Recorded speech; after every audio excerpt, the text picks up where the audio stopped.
శ్రీరామనవమి ప్రత్యేక కార్యక్రమానికి స్వాగతం సుస్వాగతం. శ్రీరాముడు వచ్చిన వేళ, భారతదేశానికి వచ్చిన వేళ అని మనం చర్చించుకుంటున్న ఈ వేళలో ఈనాటి శ్రీరామనవమి ప్రత్యేకత ఏమిటి, సీతారాముల కళ్యాణం విశిష్టత ఏంటి మనం తెలుసుకోబోతున్నాం ఈ ఎపిసోడ్ ద్వారా. ఈ విశేషాలు, అందులోని ఆధ్యాత్మికత, వారి నుండి తీసుకోవాల్సిన జీవిత పాఠాలను తెలియజేయడానికి మనతో పాటు ఇద్దరు సీనియర్ మోస్ట్ పిరమిడ్ మాస్టర్స్ మనతో పాటు ఉన్నారు. అందులో ఒకరు విశాఖపట్నంలోని అరకు దగ్గర ఉన్నటువంటి ప్రకృతి వ్యాలీ వ్యవస్థాపకులు జగపతి రాజు గారు, మరియు Sadguru's spiritual foundation founder Vamsi Kiran గారు. నమస్కారం sir. Welcome to Sriramanavami special programme. Sriramanavami, సీతారాముల కళ్యాణం ఏంటి సార్, ఈ విశిష్టత ఏంటి, వీటి ప్రత్యేకత ఏంటి? శ్రీరాముడు ఆదర్శ పురుషుడు. శ్రీరాముడు భారతదేశపు ఆస్తే కాదు, ప్రపంచానికి కూడా ఆయన ఒక గొప్ప ఆదర్శం. సీతారాముల కళ్యాణం ఎందుకు చేస్తారు అంటే, శ్రీరామ కథలో సీతారాములు ఎన్నో బాధలు పడ్డారు, ఎన్నో సమస్యలు ఎదుర్కొన్నారు. సొంత కుటుంబం నుంచి, సమాజం నుంచి రకరకాల సమస్యలు ఎదుర్కొన్నారు. రాక్షస ప్రపంచం నుంచి ఇలాగా ఎన్నో ఎదుర్కొన్నారు వాళ్ళు. కానీ వాళ్ళ యొక్క దాంపత్యం, అనురాగం అత్యంత అద్భుతం. శ్రీరాముడు సీతాదేవిని వనవాసంకి పంపించిన సమాజం కోసం ఆయన పంపించాడే తప్ప ఆమె మీద అనురాగం లేక కాదు. ఆయన పరిస్థితి అది. ఒకటి సీతనన్నా త్యజించాలి, లేదా రాజ్యాన్నన్నా త్యజించాలి. రాజ్యాన్ని త్యజిస్తే పక్కనున్న దేశ రాజులు వచ్చి రాజ్యాన్ని కబళిస్తారు కాబట్టి సీతాదేవిని ఆయన త్యజించాల్సి వచ్చింది. అదే నిండు గర్భిణిగా ఆమెని వాల్మీకి ఆశ్రమం పంపిస్తాడు.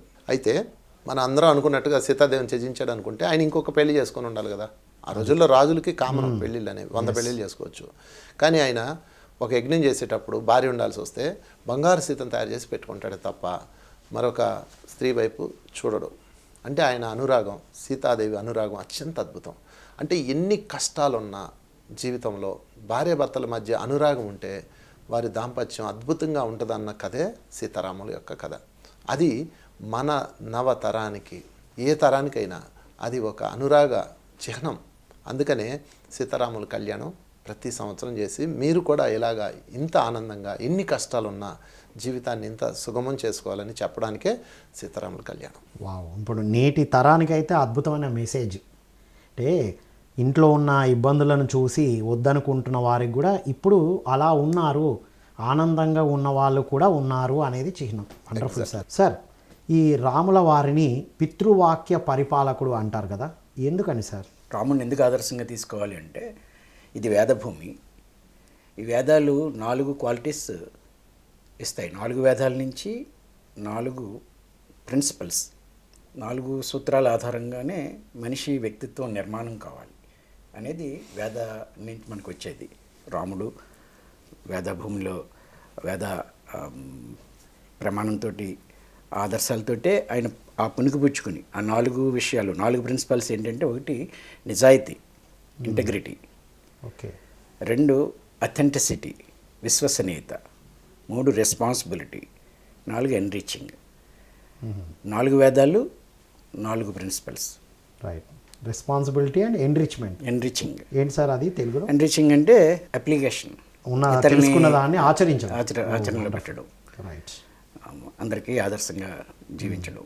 ఈ 4 పునాదులతోటే ఏ వ్యక్తిత్వం నిర్మాణం కావాలి. ఇది వేదభూమి భారతదేశం మనకిచ్చింది. 4 పుష్కలంగా, 4 కంప్లీట్గా 100% అద్భుతంగా ఆచరించిన మహనీయుడు కాబట్టి ఆయన ఆదర్శ పురుషుడు.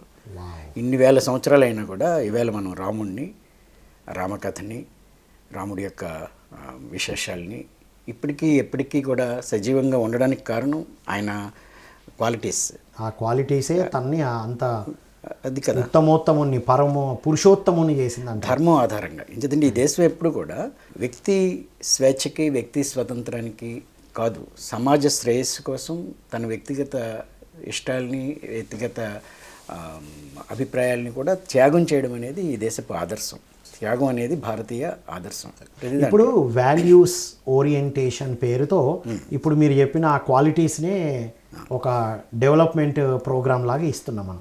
అంటే ఆల్రెడీ ఆచరిస్తే ఎలా ఉంటారో వెరీ గుడ్ క్లాసికల్ ఎగ్జాంపుల్ మనకి. షోడశ గుణాలు, శ్రీరాముడి యొక్క 16 గుణాలు మానవ జాతికి ఆదర్శం అని మన పురాణాల్లో దగ్గర నుంచి వేదవ్యాసులు దగ్గర నుంచి వాల్మీకి దగ్గర నుంచి అందరి ప్రస్తావనలో ఉంటుంది. ఇది 16 గుణాలు. అందులో ఒకటి చెప్తాను, వీర్యవంతుడు. వీర్యవంతుడు అంటే వీరుడు అని దాని అర్థం. వీరుడు అంటే అర్థం ఏంటంటే చంపేవాడు కాదు, గెలిచేవాడు కాదు, ఎక్కడ తగ్గాలో అక్కడ తగ్గేవాడు, వాడిని వీర్యవంతుడు అంటాడు. రావణాసుడిని చంపిన తర్వాత రాజ్యాన్ని రాముడు తీసుకోవచ్చు, లేదా వాలిని చంపాక రాజ్యాన్ని రాముడు తీసుకోవచ్చు, తనలో కలిపేసుకోవచ్చు. అప్పుడు వీరుడు అవుతాడు, వీర్యవంతుడు అవడు. వీరుడు వేరు, వీర్యవంతుడు వేరు. ఆ వాల్మీకి కథలో ఇదంతా ఉంటుంది మొత్తం. రావణాసుడిని చంపిన తర్వాత అతని కొడుకునే అతను రాజు చేస్తాడు. రాజు అంటే యువరాజుని చేస్తాడు. విభీషణుడికి రాజ్యం అప్పచెప్తాడు గార్డియన్గా, బట్ అతని వారసుడికే ఇస్తాడు. రాముడు తీసుకోడు, దానంగా ఇచ్చేస్తాడు ఆ రాజ్యం మొత్తాన్ని. సో వీరుడు అంటే ఎక్కడ తగ్గాలో తెలిసినవాడు, అక్కడ తగ్గిపోతాడు అంతే. సో దాన్ని వీరవంతుడు. ఇలాంటి అద్భుత లక్షణాలు రాముల్లో ఉన్నాయి. ప్రకటనలు మీవి, ప్రచారాలు మావి, జీవితంలోని వెలుగులందరివి. పిఎంసి తెలుగు ఛానల్లో మీ యాడ్స్ కోసం సంప్రదించవలసిన ఫోన్ నంబర్స్. ఇంకా అందుకే సకల గుణ సంపన్నుడు అంటారు కదా సార్. 16. ఇంకా అట్లాంటి అల్టిమేట్ క్వాలిటీస్ ఏమున్నాయంటారు? రాముడిలో ఉన్న ఈ అద్భుత గుణాల్లో మరొకటి ఏంటంటే సిచ్యువేషన్కి అనుకూలంగా వెళ్ళేవాడు. దానిని సమవర్తి అంటారు. ఎప్పుడెప్పుడు ఏం చేయాలి, ఎక్కడికి వెళ్ళాలి, వాడిని మెప్పించాలి, వీడిని మెప్పించాలి. అది రాజు యొక్క ప్రధానమైన గుణం, ఒక అధికారి యొక్క గుణం. దానికి ఒక ఎగ్జాంపుల్ చెప్తా. అశ్వమేధ యాగం అని ఒకటి చేశారు. అశ్వమేధ యాగం చేసినప్పుడు అశ్వాన్ని వదులుతారు. అదే యుద్ధాలు అవసరం లేకుండా అశ్వాన్ని వదులుతారు. వీళ్ళ సార్వభౌమత్వాన్ని ఎవరైతే రాజు అంగీకరించాడో వాడు దాన్ని అశ్వాన్ని వదులుతాడు, అంగీకరించిన వాడు అశ్వాన్ని కట్టేస్తాడు, వాళ్ళతో యుద్ధం చేస్తారు. సో ఆ అశ్వం తిరిగి మళ్ళీ రాజ్యం వస్తుంది. ఎంతో దూరం అంతా తిరిగి రాజ్యం అంతా తిరిగి వస్తుంది, ఈ కోసల సామ్రాజ్యం అంతా. అప్పుడు ఆ సాంప్రదాయం ఏంటంటే ఆ తిరిగి వచ్చిన అశ్వాన్ని చంపేయాలి, బలిస్తారనమాట. అది అశ్వమేధ యాగంలో ఉంది కాన్సెప్ట్. సో ఆ అశ్వం వచ్చిన తర్వాత దాన్ని చంపడానికి రెడీ చేస్తుంటే శ్రీరాముడు దాన్ని ఆపుతాడు. ఎందుకు అశ్వాన్ని చంపాలి, అది మనకు ఎంతో కీర్తినిచ్చింది, ఎంతో విజయాన్ని ఇచ్చింది, దాన్ని ఎందుకు చంపాలంటే వాళ్ళందరూ అహంకారాన్ని తీసుకొచ్చింది కాబట్టి దానిని బలి ఇవ్వాలన్నది శాస్త్రంలో ఉన్నది. ఇప్పుడు శ్రీరాముడు ఆపాడు అనుకోండి, శాస్త్రాన్ని వ్యతిరేకించామని ఆయనకి బ్యాడ్ ఇమేజ్ వస్తుంది. చూడండి ఎంత క్రిటికల్ పొజిషన్ ఉంటుందో. కరం అంటే కప్ప కోపం, ఎడమంటే పాము కోపం అన్న సిచ్యువేషన్లో ఉంటాడు ఎప్పుడు కూడా. సో అప్పుడు ఆయన ఏం చేస్తాడంటే ఈ చాలామంది అప్పుడు వెళ్ళి ఆపుతాడు. ఆపితే వాళ్ళందరూ గొడవ పెడతారు, నువ్వు అసలు శాస్త్రాన్ని వ్యతిరేకిస్తున్నావు, కరువు వస్తుంది, నాశనం అయిపోతుంది దేశం అని చెప్పేసి పండితులందరూ గోల పెడతారు. అప్పుడు ఆయన ఏం చేస్తాడంటే ముందుగా అంతా ప్రిపేర్ చేస్తాడనమాట. ఒక బంగారు అశ్వం, ఈ అశ్వం ఎంత ఎత్తుందో అంత అశ్వాన్ని తీసుకొస్తాడు. యాక్చువల్గా అశ్వమేధ యాగంలో అశ్వాన్ని చంపినాక దాని పార్ట్స్ అందరూ తీసుకుంటారు. వీళ్ళు గుండెకాయ ఒకళ్ళు, కాళ్ళు ఒకళ్ళు, కీళ్ళు ఒకళ్ళు, తల ఒకళ్ళు, అలా తీసుకుంటారు. దానికి ఏదో సంథింగ్ ఉంటుంది, ఎక్కడో ఉంది రీజన్ ఉంటుంది, ప్రసాదం కింద తీసుకుంటారు అనమాట. రాముడు ఏం చేశాడంటే ఇదే బంగారు గుర్రాన్ని తెచ్చి ఎవరికేం కావాలో తీసుకోండి అన్నాడు. అంతే, అందరు సైలెంట్ అయిపోయారు. గుర్రం కన్నా బంగారు గుర్రం నయం కదా, 4 కొనుక్కోవచ్చు దాంతో. అప్పుడు శాస్త్రాలకు వ్యతిరేకంగా వెళ్ళినట్టు లేదు, ఆ గుర్రాన్ని చంపినట్లు. అప్పుడు శాస్త్రకారులే అవునవును పర్వాలేదు మంచిదే అని దాన్ని అగ్రీ చేశారు. జంతు హింస చేయకూడదు అనేది చెప్పకనే మనకు మెసేజ్ ఇచ్చినట్టే కదా సార్. సో శ్రీరాముడు ఆ క్రిటికల్ సమయాన్ని సమవర్తి అంటే ఇటువైపు ఉన్న వీళ్ళని అటువైపు ఉన్న వాళ్ళని రెండింటిని బ్యాలెన్స్ చేశాడు.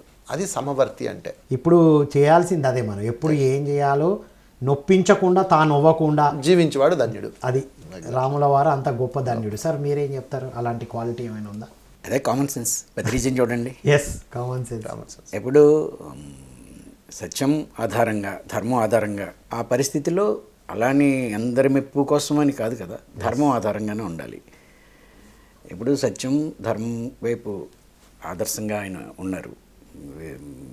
శ్రీరాముడు ప్రవర్తన అనేయండి, మన పురాణ పురుషులు, మనం ఎవరినైతే దేవుళ్ళు అంటున్నామో వారందరూ కూడా ఎప్పుడు ఆ క్వాలిటీస్ని అడాప్ట్ చేసుకుని మైండ్ ద్వారా తెచ్చుకున్నది కాదు, వాళ్ళ జీవనంలో అది ఒక భాగం. విద్య నేర్చుకున్నప్పుడు గురుకులానికి వెళ్ళినప్పుడు గురువులు అలాంటి స్థితిలోనే వాళ్ళు ఉండేవారు. దాన్ని చూసి వీళ్ళు అలవర్చుకునేవారు. ఆ ట్రైనింగ్ అలా ఉండేది. అంటే గురుకుల విద్య అన్ని కళలతో పాటుగా ఈ విద్య ఏమేమి విద్యలు నేర్చుకున్నట్టు చెప్పబడ్డది సార్ రాముల వారు? అందులో ధ్యాన విద్య, ఆధ్యాత్మిక విద్య కూడా ఉంటాయి కదా. సకల విద్య కోవిదుడినే కదా అంటారు కదా. కోవిదుడు అంటారు. డెఫినెట్గా మనకి విద్య అనేది ఇప్పుడులాగా ఏదో ఈ సిలబస్లు కాదు. టోటల్ మనిషిని కంప్లీట్ మ్యాన్ని తయారు చేయడానికి ఏమేమి అవసరమో అవన్నీ ఎన్లైటెండ్ మాస్టర్సే గురువులుగా ఉండేవారు. ఎస్, గురువులు అంటే ఇంకా వాళ్ళ అల్టిమేట్ జ్ఞానం ఉన్న వాళ్ళే అప్పుడు గురువులు. అంటే ఇప్పుడు ప్రజెంట్ జనరేషన్కి ఎలాంటి విద్యనివ్వాలి, అడ్మినిస్ట్రేషన్ ఎలా ఉండాలి, కుటుంబాన్ని ఎలా కంప్లీట్గా బ్యాలెన్స్ చేయాలనడానికి వీరిని ఒక ఆదర్శంగా తీసుకోవచ్చు. అన్ని విషయాల్లో అల్టిమేట్ రాజనీతి విషయంలో కానీ, ఒక బిడ్డగా ఉండడం కానీ, ఒక రాజుగా ఉండడం కానీ, కంప్లీట్ హ్యూమన్ ఎదిగిన చైతన్యం ఎలా ఉండాలో ఆ మనిషిని పలానా దానికోసం ట్రైనింగ్ ఇవ్వడం లేదు. ఇప్పుడు మన విద్యలో ఉన్నాయి పలానా మెకానికల్ ఇంజనీర్ కోసం ట్రైనింగ్, లేదా డాక్టర్ కోసం ట్రైనింగ్, అలా కాదు.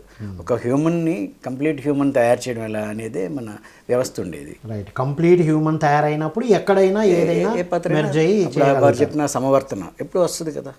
కంప్లీట్ చైతన్యం ఎదిగినప్పుడు ఎప్పుడు ఎక్కడ ఎలా ఉండాలో ఆయనకి అర్థమైనప్పుడు అలాగే ఉంటారు. వాళ్ళ ఒరిజినల్ క్వాలిటీ అది. ప్రకటనలు మీవి, ప్రచారాలు మావి, జీవితంలోని వెలుగులందరివి. పిఎంసి తెలుగు ఛానల్లో మీ యాడ్స్ కోసం సంప్రదించవలసిన ఫోన్ నంబర్స్. సార్, ఇది రాముల వారి గురించి. సీతమ్మ వారి గురించి చెప్పండి సార్. వారి చిన్ననాటి విద్యాభ్యాసం, పెంచబడిన విధానం ఎలా ఉండింది? సీతమ్మ చిన్నప్పుడు సంఘటన ఒకటి చెప్తాను. సీతమ్మని చదువు నిమిత్తం అంటే కొన్ని విద్యలు నేర్చుకోవడానికి ఆమె చాలామంది ఋషుల దగ్గర ట్రైనింగ్ ఇవ్వబడింది. ఆమె తండ్రి జనకుడు ఆ విధంగా ఒక ఆడపిల్లని ఏదో వంటశాలలో వంటలు చేయడానికి అలా కాకుండా జ్ఞానం ఎక్కడ దొరుకుతుందో దానికి అనుకూలంగా ఆమెని ట్రైనింగ్ ఇచ్చాడు. అందులో గార్గి ఒకళ్ళు. ఈమె గార్గి అన్న ఒక మహిళా ఋషి ఉంటుంది. ఆమె దగ్గర విద్యాభ్యాసం చేసింది. చాలా ఆమెతోనే వాదించేది అనమాట సబ్జెక్ట్లో. ఆమె సీతను చూసి చాలా ఆనందపడేది. అసలు సీత గురించి చెప్పాలంటే, ఆమె గురించి చెప్పాలంటే, సీతమ్మ వారి గురించి చెప్పాలంటే ఒక జీవితం సరిపోదు, అంత సబ్జెక్ట్ ఉంటుంది. అయితే సీతాదేవి తన జీవితంలో ఎదుర్కొన్న సంఘటనలన్నీ కూడా, అది బాల్యం అవనియండి, బాల్యంలో అంతా ఎవరికైనా హ్యాపీగా ఉంటుంది. మ్యారేజ్ అయిన తర్వాత ఈ ఆచారాలు, ఈ సాంప్రదాయాలు, తర్వాత మధ్యలో అడవి జీవనం, తర్వాత రావణాసులు ఎత్తుకుపోవడం, వీటన్నిటిని ఒక్కసారి పరిశీలిస్తే చివరికి ఆమె శ్రీరాముడిని పరిత్యజించడం. సీతాదేవి శ్రీరాముడిని ఇంకా వెళ్ళదు, ఆమె లాస్ట్ కథ ఎండ్ అయిపోతుంది అనమాట. ఆమె మరలా తిరిగి తన తల్లి దగ్గరికే భూమిలోకి వెళ్ళిపోవడం, ఇదంతా మనం తెలిసిన స్టోరీ. వీటన్నింటిలో ఆమెను కనుక గమనిస్తే ఒకే ఒకటి పేషెన్సీ, సహనానికి ప్రతిరూపం జానకి. అది ఒక్కటే ఇప్పుడు నవయుగంలో ఉన్న మహిళల్లో అనొచ్చు, ఈ మాట అనొచ్చు, వాళ్ళ కోపం వచ్చిన నేటి తరం ఉమెన్స్లో అది లోపించిందని చెప్పచ్చు, ఆడపిల్లల్లో. ఎందుకంటే వాళ్ళు ఆ సమస్య వచ్చినప్పుడు ఇరిటేట్ అయిపోయి ఆ గొడవల్లోకి వెళ్ళినప్పుడు ఆటోమేటిక్గా ఫ్యామిలీస్ డిస్ట్రిబ్యూట్ అయిపోతున్నాయి. ఒకప్పుడు అంటే ఆధిపత్య సమాజం ఉండేది కాబట్టి ఆ సహనంతో ఉండాలి. కానీ ఇప్పుడు ఉమెన్కి, నవీన ఉమెన్కి అవసరం లేదు, అంత ఉండాల్సిన అవసరం లేదు. తన కాలమే తను బతికే స్థితిలో ఉంది. కానీ అసలు విషయం అది కాదు. కుటుంబాన్ని సంరక్షించాలంటే పురుషుడు కాదు, స్త్రీలో ఆ సీతమ్మ ఉన్న సహనం కనుక ఉంటే ఆ బ్యాలెన్స్ అయిపోతుంది, బ్యాలెన్స్ అయిపోతుంది. అది సీతమ్మ దగ్గర నేర్చుకోవాల్సిన గొప్ప లక్షణం.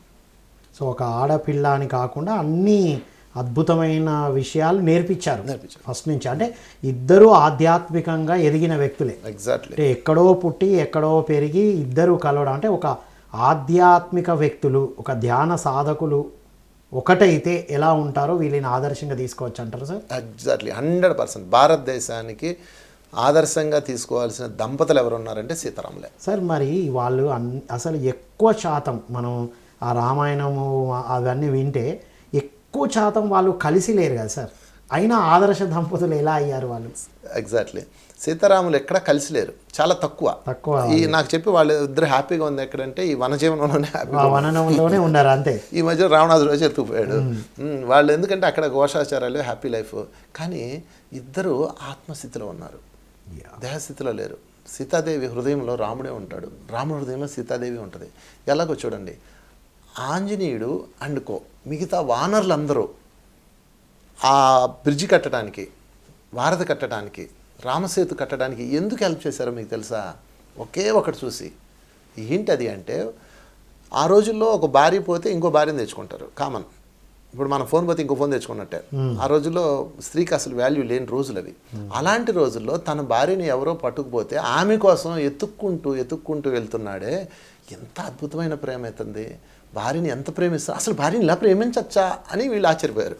అది అప్పుడు వాళ్ళు ఆయనకి సరెండర్ అయిపోయారు. సరెండర్ అయిపోయి ప్రేమ కోసం ప్రేమగా నిర్మించబడ్డ అద్భుత కట్టడం భూమి మీద ఏమైనా ఉందంటే మనం తాజ్మహల్ అని చెప్తాం. తాజ్మహల్ కాదు, ఎప్పుడు కాదు, అది అది బానిసలతో కట్టించబడింది, ఏదో గొప్ప కోసం కట్టబడింది. మిగతా అన్నీ అంతే. ప్రేమ కోసం అనురాగం కోసం కట్టబడ్డ ఏకైక నిర్మాణం రామసేతు. ఎగ్జాక్ట్లీ, అది అనురాగానికి ప్రతిరూపం. అది వారి అనురాగాన్ని చూసి ఎంతోమంది సహకరించి, వానరులు సహకరించి ఆ వానరులు కూడా వాళ్ళ భార్యలని ప్రేమలో పడడం మొదలుపెట్టారు. వాహ్. ఇప్పుడు సార్ ఈ నేటి తరమైన ఏ తరమైనా తీసుకోవాల్సింది ఏంటి అంటే, ఒక మహిళ తన వైఫ్ అయినా ఒక మహిళ ఇబ్బందుల్లో ఉన్నప్పుడే నిలబడాలి. ఎగ్జాక్ట్లీ. అవసరమైతే ఏదైనా వారిది నిర్మించి రక్షించాలి తన భార్యని. భార్య ప్లస్ ఎవరైనా తెలిసిన ఒక మహిళ మనకు తెలిసి ఉంది కష్టాల్లో ఉంటే, ఆనందంగా ఉన్నప్పుడు ఎవరైనా హెల్ప్ చేస్తారు. అందుకే మీరు చూడండి, ప్రతి పెళ్లి పత్రిక సీతారాములు ఇద్దరు ఎక్కడ కలిసి లేరు, హ్యాపీగా లేరు, వాళ్ళ జీవితం మామూలుగా చూస్తే. కానీ ఏ పెళ్లి పత్రిక మీద చూడండి సీతారాముల కళ్యాణ ఫోటోనే ఉంటుంది. ఎందుకు అంటే అనురాగం అంత గొప్పది. వాళ్ళు ఒకళ్ళ కోసం ఒకళ్ళు అంతా జీవించారు, చివరి దాకా, లాస్ట్ సెకండ్ దాకా వాళ్ళిద్దరూ అంత అనురాగంతో ఉన్నారు. వాళ్ళని ఏ సమాజంలో వచ్చిన బాధలు, కష్టాలు, ఇబ్బందులు, చుట్టూతో ఉన్న రాక్షసులు ఎవరు ఏమి చేయలేకపోయారని చెప్పడానికి సింబాలిక్గా సీతారాముల కళ్యాణం. అదే మనం శ్రీరామనవమి రోజు చేసుకుంటాం. సో పానకం వడపప్పు తిట్టు మనం సీతారాముల యొక్క అనురాగాన్ని కూడా స్వీకరించాలి. అది సీతారాముల యొక్క సందేశం. Wonderful sir, wonderful. ఇంకేం జీవిత పాఠాలు తీసుకోవచ్చు సార్ వారి నుంచి?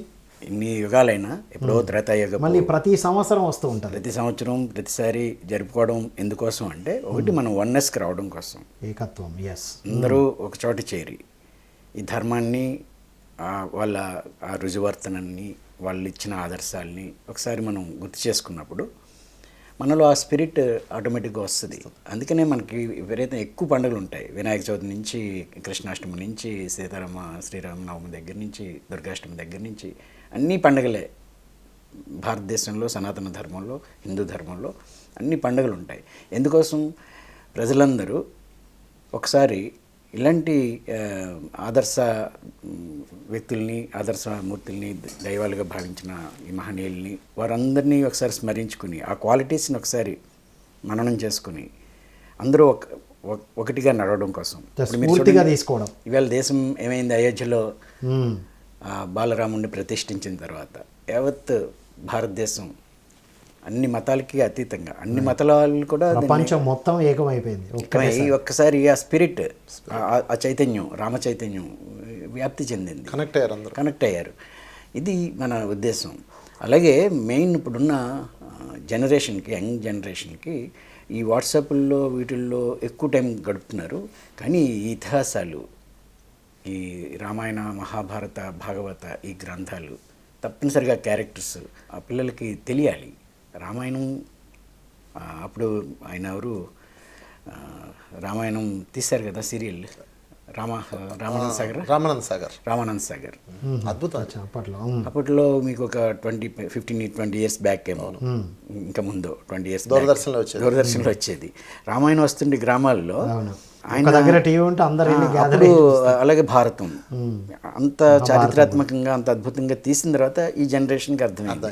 లేకపోతే ఏవో పుక్కుటి పురాణాలు అనుకుని సగం జ్ఞానంతో ఏదో రకంగా చూసిన కొన్ని పాత్రలను చూసి, లేకపోతే రామాయణ విశ్వవృక్షం లాంటి గ్రంథాలను చదివి రామాయణం తెలుసుకోకుండా, లేకపోతే రాముడు భార్యను వదిలేశారనో, లేకపోతే ఇంకోటనో ఒక నేరో పెర్సెప్షన్ తోటి చూడ్డాలు, అవి కాకుండా సమగ్రంగా టోటల్ ఆ క్యారెక్టర్స్ వెనకున్న ఆ ఉద్దేశం, ఆ నడక, ఆ ధర్మం, ఆ ప్రిన్సిపల్స్ అర్థమైతే బాగుంటుంది. ఇప్పుడు యువతకి అందరికీ అవసరం జీవితాల్లో. ఇప్పుడు ఇందాక వంశీ గారు చెప్పినట్టు సీతాదేవి అంటే సహనానికి మారిపోయారు. మరి ఇవాళ సహనం అనేదే కదా, పురుషుడికైనా స్త్రీకైనా. స్త్రీ భరించగలదు. అంటే ప్రతి ఒక్క అబ్బాయి నేటి రోజుల్లో సీత లాంటి అమ్మాయి రావాలని కోరుకుంటాడు. ముందు నేను శ్రీరామున్నా అనేది చెక్ చేసుకోవాలి అంటున్నారు. ఇప్పుడు మనం శ్రీరాముడు అయితే సీత లాంటి అమ్మాయి వచ్చేస్తుంది ఆటోమేటిక్గా. ఈ రామకథలో మరొక క్యారెక్టర్ చెప్తాను, అదే లక్ష్మణుడు. ఇందాక సార్ చెప్పినట్టుగా ఈ కథ మన కుటుంబాలకు ఆదర్శం. ఇప్పుడు బ్రదర్స్ ఇద్దరు బాగుంటే ఆ ఇల్లు బాగుంటుంది. మనం చూసాం ఎన్ని తగులు, బ్రదర్స్ సరిగా ఉంటే ఉంటుంది. అయితే సీతారాముల కథలో లక్ష్మణుడు ఇస్ అ వండర్ఫుల్ క్యారెక్టర్. లక్ష్మణుడు తన అన్న కోసం 14 సంవత్సరాలు నిద్రపోకుండా ఉండాలని ఆయన ఒక పవర్ తీసుకొని తన భార్యని తన నిద్రని తన భార్యకి పంపించి ట్రాన్స్ఫర్ చేసి ఆ ఎనర్జీతో నడిచాడు 14 సంవత్సరాలు వితౌట్ స్లీపింగ్. వాహ్. అతను తన అన్న కోసం నిలబడ్డాడు. సో అన్న ఏదంటే అదే ఒక ఇప్పుడు వేరు కాదు, వేరు కాదు. సీతారాములు ఎలాగో రామ లక్ష్మణులు అలా. అలాగే ఇప్పుడు ఎవరైనా అన్నదమ్ములు అలా ఉంటే ఆ పేరు పెట్టేది. అసలు భారతదేశపు ఆస్తి కుటుంబ వ్యవస్థ. అది ఖచ్చితంగా కుటుంబ వ్యవస్థ వల్ల ఈరోజు భారతదేశం ఇంత అద్భుతంగా జరిగింది. ఈరోజు భారతదేశం బలహీనం అవడానికి కారణం ఏంటంటే కుటుంబ వ్యవస్థ బలహీనం అయిపోయింది. రామ కథ ఆదర్శంగా లేదు ఇక్కడ. రామలక్ష్మణుల కథ ఆదర్శంగా లేదు. ఏ బ్రదర్స్ రామలక్ష్మణుల లేరు.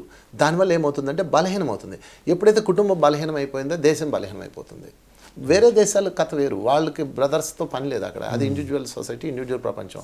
మనం ఆ పాశ్చాత్య సంస్కృతిని మనకు తీసుకొచ్చి ఈరోజు కుటుంబ వ్యవస్థ పోయింది. ఇంకక్కడ కుటుంబ వ్యవస్థ ప్రపంచానికే ఒక ఆదర్శాన్ని, ఒక జ్ఞానాన్ని అందించిన కుటుంబ వ్యవస్థ మనది.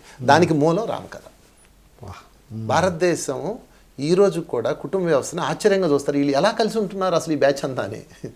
కానీ ఈరోజు మనము దానిని కాపాడుకుంటే, కుటుంబ వ్యవస్థను కాపాడుకుంటే ఇంకా ఎంతో అద్భుతాలు చూడవచ్చు. భారతదేశం యొక్క ఆ వెన్నెముక స్ట్రాంగ్గా ఉంటుంది. ఇప్పుడు రాముడికి లక్ష్మణుడికి మధ్యన అంత అసలు అన్న అంటే నేనే అంటే అన్నలాగా ఉండడానికి ఏ క్వాలిటీ సార్ అది? క్వాలిటీ ఒకే ఒక క్వాలిటీ. మీరు ఇది నాకు అన్నారు కదా, ఒక అమ్మాయి నా భార్య సీతలా ఉండాలని అనుకునే అబ్బాయి రాముడిలా ఉండాలని. ఎగ్జాక్ట్లీ అదే క్వాలిటీ. రాముడి యొక్క క్వాలిటీ. ఒక తమ్ముడు తన అన్నను గౌరవిస్తున్నాడంటే క్వాలిటీ, గౌరవించట్లేదంటే క్వాలిటీ లేదు. అంతే. వాళ్ళు ఆ గొప్ప గుణాలు చూశాడు. సింపుల్. ఇప్పుడు తండ్రి కబురు చేశాడు, పట్టాభిషేకం పొద్దున్నే ఇద్దరు వెళ్ళారు. వెళ్ళగానే తండ్రి కైకే చెప్పింది, మీరు వెళ్ళిపోవాలి, 14 సంవత్సరాల వనవాసం, మీరు వెళ్ళిపోవాలి. పట్టాభిషేకం అన్న ఒక రాత్రి మారిపోయింది, కథ చక్రం తిరిగిపోయింది. పట్టాభిషేకం క్యాన్సిల్. ఓకే అనగానే లక్ష్మణుడు ఆవేశంతో కత్తి తీశాడు. తండ్రి ఎంత అన్యాయం చేస్తున్నాడు, ఒక స్త్రీని మాటలు నమ్మి స్త్రీ లోలుడైపోయి మనల్ని అన్యాయం చేస్తున్నాడు, నాశనం చేస్తున్నాడు అని కత్తి తోస్తాడు. రాముడు కత్తి సర్ది, తప్పు మాట్లాడుతున్నావు, మనం పితృవాక్య పరిపాలకులం, అది బయలుదేరు అడవికి అంటాడు.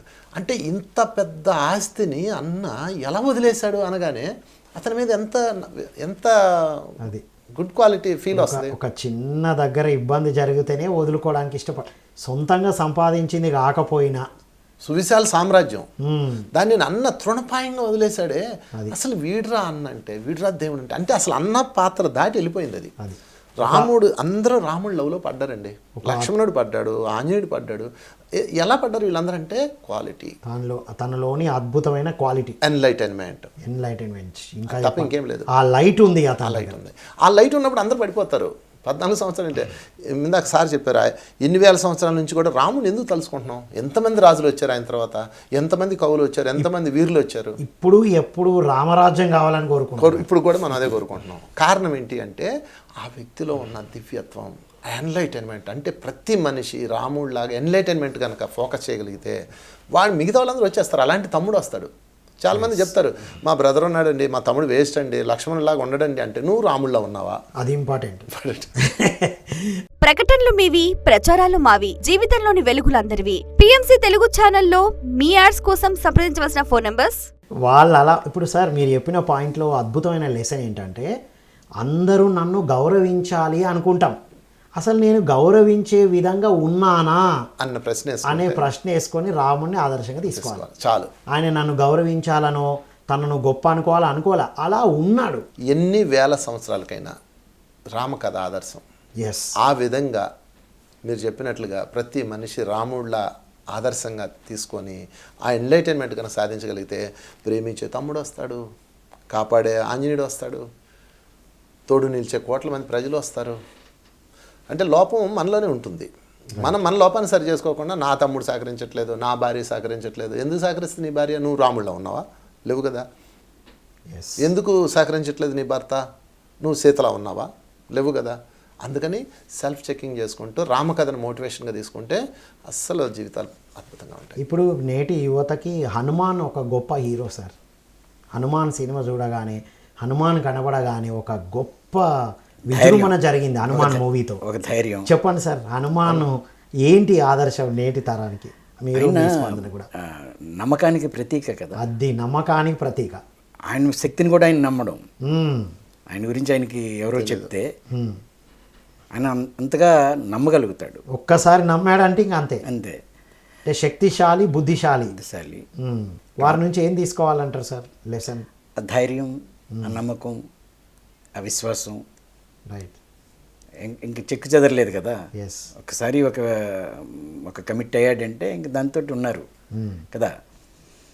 ఈ పురాణ పాత్రలు ఏది తీసినా, ఎవరిని మనం దేవుళ్ళుగా కొలుస్తున్నా, ఒక ఎక్స్ట్రాడినరీ క్వాలిటీస్ బియాండ్ మన ఈ రీజనింగ్ ఇది కాకుండా వాళ్ళ క్వాలిటీస్ అవి. రైట్. సుగుణాలు అనుకుందాం. అవి తెచ్చిపెట్టుకునేవి కాదు, సహజంగా పుష్పించినాయి. అంటే చైతన్యం ఎప్పుడైతే ఒక ఆదర్శాన్ని తీసుకుని ఒక లక్ష్యం కోసం పనిచేస్తారో, ఎవరైనా కూడా ఒక లక్ష్యాన్ని తీసుకుని ఆ లక్ష్యం కోసం మనం కంప్లీట్గా మన సమస్త శక్తిని పెడితే అన్ని రకాలుగానే వికాసం జరుగుతుంది. చైతన్య వికాసముతో ఉద్భవించినవి తప్ప అంతే. అవి క్వాలిటీ అంటే ఇలా ఉండాలి అలా ఉండొద్దని మైండ్ లెవెల్లో మనం ట్రైనింగ్ ఇచ్చినాయి కాదు. ట్రైనింగ్ కాదు, ఇది సుగుణాలు అనొచ్చు. అంతే. లోపల నుంచి వచ్చినాయి. అది సార్ మీరు చెప్పండి. హనుమాన్ నేటి తరానికి హీరో. హనుమాన్ గురించి ఒక సంఘటన చెప్తాను. రాముడితో ఉన్న వాళ్ళందరిలో, ఆయనతో జీవనం జీవించిన వాళ్ళందరిలో ఇప్పుడు పూజించబడుతున్నవాడు హనుమానే. మిగతా ఎవరు లేరు, చూసుకోండి. Yes sir. ఆయనకి సమానంగా ఆలయాలు ఉన్నాయి. ఏంటయ్యా అంటే ఇందాక సార్ చెప్పినట్లుగా లోపల నుంచి వీక్షించిన ఆ దివ్యత్వం, నమ్మకం. రాముణ్ణి ఎలా నమ్మాడంటే, సీతాదేవిని పరిత్యజించాల్సి వచ్చినప్పుడు, నిండు గర్భిణిగా మళ్ళీ ఆమెను అడవికి పంపించాల్సి వచ్చినప్పుడు అందరినీ రాముణ్ణి దూషించారు, భూషించారు, ఆక్షేపించారు. ఈవెన్ లక్ష్మణుడితో సహా. అన్నయ్య ఇది వద్దు, అయ్యో మా వదిని పంపిస్తామని అందరూ కూర్చొని రాముడు తీసుకున్న నిర్ణయాన్ని వ్యతిరేకిస్తూ ఒక కూటమి తయారైన తర్వాత ఆంజనేయుడి దగ్గరికి వచ్చారు. ఆంజనేయ నువ్వు చెప్పు, మనం ఇంత యుద్ధం చేసి ఇంత చేసి సీతమ్మ తెచ్చింది ఎందుకు, మళ్ళీ పంపించేయడానికా? నువ్వు వెళ్ళి చెప్పంటే ఆంజనేయుడు ఏమన్నా తెలుసా? ఆయన్ని నేను ప్రభు అని నమ్మాను, ఆయన ధర్మానికి ప్రతినిధి అని నమ్మాను, ఆయన ధర్మాన్ని దాటడని నేను నమ్మాను, ఆయన ఏ చేసినా రైటే అన్నాడు. అంటే ఆయన పంపించాడు అంటే అది అందులో ధర్మం ఉంది అని నమ్మాడు. నువ్వు ఆయన నమ్మావు కదా, అదే ఈజ్ అ గ్రాండ్ మాస్టర్. నమ్మావు కదా, ఆయన పంపించాడంటే ఏదో ధర్మ సూక్ష్మం ఉంటుంది, అది మన బుర్రకు అందదు. ధర్మ సూక్ష్మం అయితే ఉంటుంది, దానికి నేను ఎందుకు వ్యతిరేకించాలి? ఆయన సీతమ్మని ఏం చేయని నాకు అనవసరం, రాముడికి తెలియందా అన్నాడు. రాముడిని వ్యతిరేకించిన ఏకైక క్యారెక్టర్ చరిత్రలో రామకథ మొత్తంలో ఆయన ఒక్కడే. రైట్. అదే విశ్వాసం. ఇందాక సార్ చెప్పారు కదా, నమ్మకం. Yes sir. అతని చిరంజీవత్వం గురించి చెప్పండి సార్. అది ఇంట్రెస్టింగ్ టాపిక్ మన నేటి తరానికి కూడా. చిరంజీవత్వం ఇప్పుడు అంతా లాంగిటివిటీ దాని మీద పెట్టారు కదా ఫోకస్ అంతా. ఈ పురాణాలు విషయాలు ఎలా ఉంటాయంటే నేటి దీనికి కొంచెం భిన్నంగా అనిపిస్తాయి. చిరంజీవి, అశ్వత్థామ నమ్మే విధంగా ఉండవు. అది ఎవరికైనా సాధ్యమని నమ్మలేరు. ఆంజనేయుడు ఒకరే కాదు, రాముడు చిరంజీవి. ఎస్. శ్రీరాముడు చిరంజీవి నా దృష్టిలో. ఇన్ని సంవత్సరాల తర్వాత కూడా మనం మాట్లాడుకుంటున్నాగా. అది అంటే వేరే పర్సెప్షన్లో చిరంజీవి అనడం అది రైట్. రైట్. హనుమంతుడు శరీరంతో ఉన్నారు, అశ్వత్థామ శరీరంతో ఉన్నారు, ఇప్పుడు మహావతార్ బాబాజీ సశరీరంతో ఉన్నారు, విభీషణుడు, ఇంకా ఎన్నో సప్త చిరంజీవులు ఉన్నారని అంటాం కదా. అయితే ఎప్పుడూ కూడా ప్రతిదీ ఆత్మకి నాశనం లేనప్పుడు అందరూ చిరంజీవిలే కదా. ఎస్. వాళ్ళే కాదు మనందరం, అందరూ కూడా ఆత్మ ఎప్పుడు చిరంజీవి. ఫామ్ మారుతుంది, చేంజ్ అవుతుంది, ఎవాల్వ్ అవుతూ ఉంటుంది, పరిణామం చెందుతూ ఉంటుంది. ప్రాపంచికంగా ఉన్నప్పుడు శ్రీరామనవమి అంటే మీరు అన్నట్టు వడపప్పు తినడం, అటు వెళ్ళడం ఆనవాయితీలు ఉన్నాయి. ఇప్పుడు సాధకులు ఈ రోజుని ఎలా జరుపుకోవాలి సార్? ఈ వన్నెస్ కోసం, ఏకత్వంలో ఉండాలి. ఏకత్వం. మనందరం వసుదైక కుటుంబం.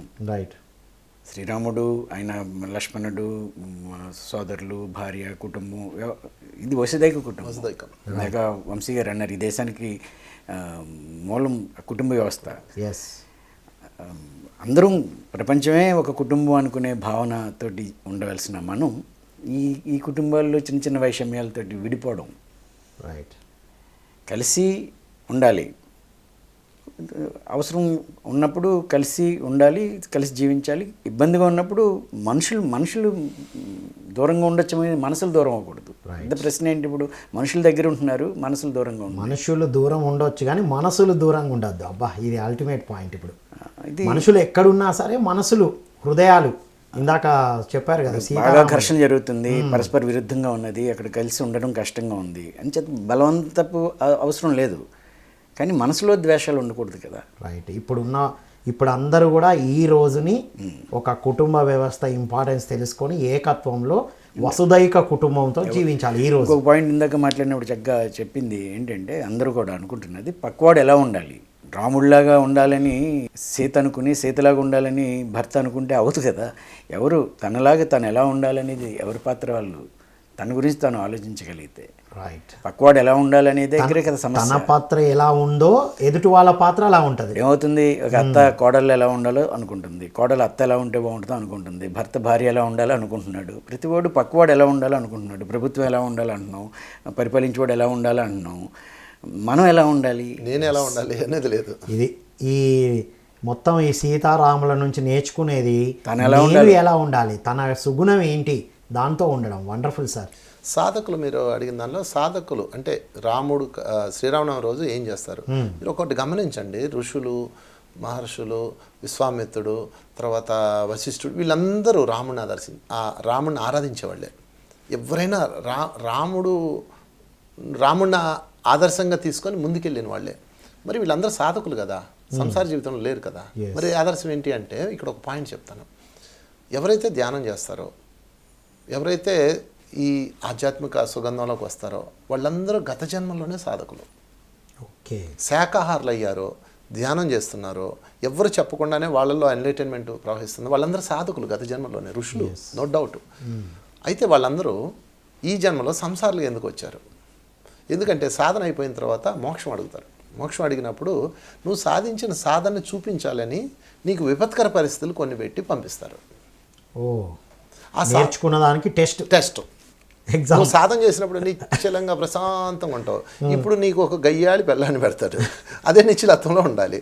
సో ఈ రామకథ నుంచి ఏమి నేర్చుకోవాలంటే, ఎలాంటి విపత్కర పరిస్థితులు వచ్చినా నువ్వు అలా నిలబడాలి అన్నది ప్రతి సాధకుడు గుర్తించాలి. అందుకని మీరు సాధనా మార్గంలో ఉన్న వాళ్ళందరూ కూడా తమ కుటుంబం దగ్గర నుంచి, తమ చుట్టూతో ఉన్న ఎన్విరాన్మెంటు, పరిస్థితులు, తమ్ముడు, ఎవరొకళ్ళు వాళ్ళ వైపు నుంచి ఎలాంటి విపత్కర పరిస్థితులు వచ్చినా తన సాధనను గుర్తు చేసుకోవాలి. అది ఆ బ్యాలెన్స్లో దాన్ని ధర్మంలో నిలపాలి. అంతేకాని వాడు ఎమోషన్ అయ్యాడని వీడు ఎమోషన్ అయితే వీడు చేసిన సాధన ఫలితం ఏంటి? ఇంకా ధ్యానం చేసి ప్రయోజనం ఏమిటి? అందుకని నీ చుట్టూ తన ప్రపంచం ఎలా అన్నా ఉండని, ఇందా సార్ చెప్పినట్టు నువ్వు ఎలా ఉండాలి, ఆ సాధన చేసిన ఫలితాన్ని చూపించాలి. అప్పుడే నువ్వు శ్రీరాముడివి. వాహ్, అల్టిమేట్ సార్. సో చివరగా మీ సందేశం సార్, శ్రీరామనవమి సందర్భంగా మన పిఎంసి ప్రేక్షకులకు మరి అందరికీ మీ సందేశం. అందరికీ శ్రీరామనవమి శుభాకాంక్షలు. ఒక అద్భుతమైన భూమిది, రాముడు పుట్టిన భూమిది. రాముడు మన అందరికీ ఆదర్శం. ఏ విషయాల్లో ఆదర్శమో ఇప్పటి వరకు మనం చాలా విషయాలు మాట్లాడుకున్నాం, ఎన్నో కథలు చదువుతున్నాము. శ్రీరాముడు ఎందుకంత ఆదర్శం, ఎన్ని రోజులైనా ఆదర్శంగా ఉన్నారు, శ్రీకృష్ణుడు ఎందుకంత ఆదర్శంగా ఉన్నారు, ఆ మహనీయులందరూ ఏమి చేసి ఆ స్థితికి వచ్చారు, వాళ్ళందరినీ చదవాలి, వాళ్ళందరినీ తెలుసుకోవాలి, వాళ్ళు చేసిన సాధన మనం చేయాలి. అదే పిరమిడ్ స్పిరిచువల్ సొసైటీ చేయిస్తున్నది. పత్రిజీ చెప్పేది ఏంటి, ఇప్పుడు ధ్యానం నిరంతరం చేయాలి. ప్రతి వాళ్ళు ధ్యానం చేసినప్పుడు అలాగే ఆధ్యాత్మిక గ్రంథాలు చదవాలి. అందరూ ఆధ్యాత్మిక గ్రంథాలు చదవాలి, ఈ పురాణాలు చదవాలి. మనకు పూర్వం పెద్దలు ఉండేవారు, చెప్పేవారు. మా ఏజ్లో మాకు పెద్దలు ఈ రామాయణం, భారతాలని కథల రూపంలో చెప్తూ ఉండేవారు. అది అర్థమైపోయినా వింటూ ఉండేవాళ్ళం. కాబట్టి కొద్ది ఈ పాత్రలు పరిచయం ఇంకించుకోండి. వేళ ఒకసారి బీఈడి ఎగ్జామినేషన్లో రాముడు ఎవరు, లేకపోతే కృష్ణుడు ఎవరు, లేకపోతే ధర్మరాజు ఎవరు అంటే వాళ్ళు రాసిన సమాధానాలు చూస్తే అసలు బీఈడి టీచర్ ట్రైనింగ్ వచ్చిన బోధించాల్సిన వాళ్ళకి అసలు కనీస పాత్రలు కానీ, అంటే అవి తెలియకపోతే నష్టమని కాదు. ఇక్కడ నీకు అక్బర్ గురించి, ఔరంగజేబు గురించి, ఇంకో దాని గురించి చరిత్ర పాఠాలు చదువుకుంటున్నాము, అవి సెక్యులరిజం అని. రామాయణం, భారతం లేకపోతే భగవద్గీత లాంటి అంశాలు పాఠ్యాంశాల్లో ఉంటే అది సెక్యులరిజానికి భంగం అనుకుని వాటిని పాఠశాలల్లో, విద్యాల్లో లేదు. అంచేత లేని చోట పేరెంట్గా తన బాధ్యత ఏంటంటే స్కూల్లో నేర్పే విధానం లేదు, స్కూల్లో లేవు. ఈవేళ మనం ఆ గ్రంథాలని చదవాలి, పిల్లలకి అందుబాటులో తేవాలి, వాటిని చూపించాలి. రామానంద సాగర్ లాంటి మహనీయుడు ఒక సీరియల్ తీసిన వాళ్ళని కొంచెం చాలామందికి అర్థమైంది. అలాగే ఇలాంటి ఈ పిఎంసి ఛానల్ ద్వారా ఆ కథల్ని, ఆ అంశాలని వాళ్ళకి హత్తుకునేలాగా ప్రజలు అందరికీ తెలిసేలాగా మనం ఇది అల్టిమేట్ సజెషన్ సార్, ఇది అల్టిమేట్ సందేశం. Thank you sir. సార్ మీ సందేశం. ఆఖరిగా ఈ శ్రీరామనవమి సందర్భంగా అందరికీ శ్రీరామనవమి శుభాకాంక్షలు. పిఎంసి ప్రేక్షకులందరికీ ఈ శ్రీరామనవమి సందర్భంగా శ్రీరాముల్లో ఉన్న 16 గుణాలని, దివ్య గుణాలని పేపర్ మీద రాసుకోండి. సోషల్ మీడియాలో ఉంటాయి అవన్నీ. శ్రీరాముడి యొక్క గుణాలంటే వచ్చేస్తే లిస్టు. వచ్చేస్తుంది. వాటిని చదివి అవన్నిట్లో ఒక్కటన్నా మన లైఫ్లోకి ఇంకించుకోగలిగితే, నెక్స్ట్ శ్రీరామనవమికి ఒక్కటన్నా మనం ఫిల్ఫిల్ చేసుకోగలిగితే ఈ జన్మ ధన్యమవుతుంది.